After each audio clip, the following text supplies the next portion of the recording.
Hello and welcome back to my YouTube channel. अघिल्लो भिडियोमा मैले सुन्तलामा ग्राफ्टिङ कसरी गर्ने भनेर बताएको थिएँ र आफैले ग्राफ्टिङ गरेर पनि देखाएको थिएँ। आज चाहिँ हामी त्यसको रिजल्ट हेरौँ अनि अब यो ग्राफ्टिङ गरेका बोटहरूलाई कसरी हुर्काउने त अब हामीले के गर्ने त्यसको बारेमा पनि केही छलफल डिस्कस गर्दै जाउँ है त।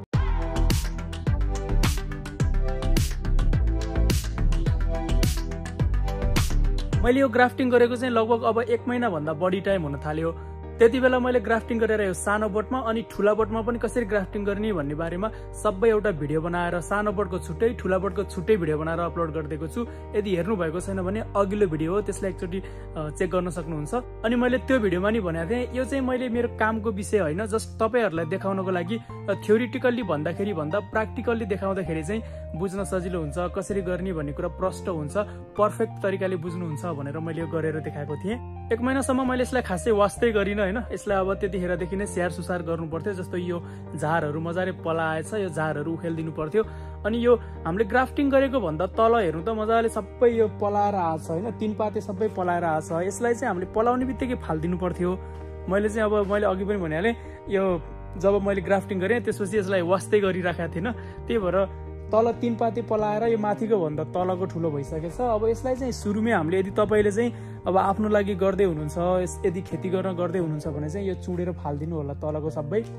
अब कहिले फाल्दिने भन्ने लाग्छ भने जब माथिको ग्राफ्टिङ गरेको पलाउन थाल्छ नि, तब चाहिँ तल पलाएको सबै हामीले चुडेर काटेर फाल्दिनु पर्छ। अनि मात्र माथिको ग्राफ्टिङ गरेको हाँगा मजाले बढ्छ। जस्तो यो बोटलाई हेर्नु त यसमा तल एउटा पनि हाँगा छैन, त्यही भएर माथि कति धेरै सप्रिसकेछ हैन। अब यतिको पलाइसकेपछि अब यसलाई कसरी हुर्काउने त भन्ने बारेमा पनि म बताउन चाहन्छु।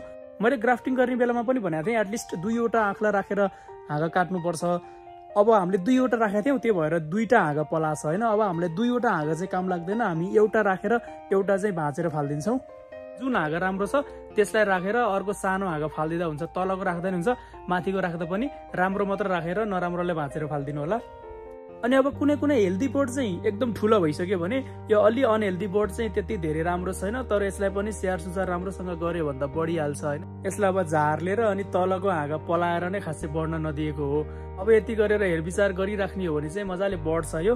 अब यो कुनै बोट चाहिँ राम्रोसँग बढेर हेर्नु त यो 4-5 वटा आँखला भन्दा बढिसकेको रहेछ हैन।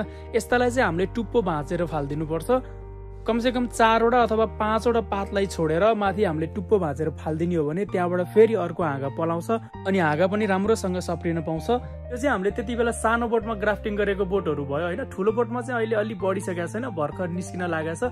त्यसको बारेमा पनि हामी पछि अर्को भिडियोमा डिस्कस गरौँला। काम त गर्ने काम त एउटै हो, त्यसमा पनि हामी एउटा हाँगो राख्छौँ, अर्कोलाई भाँचेर फाल्दिन्छौँ, सेम नै हो हैन।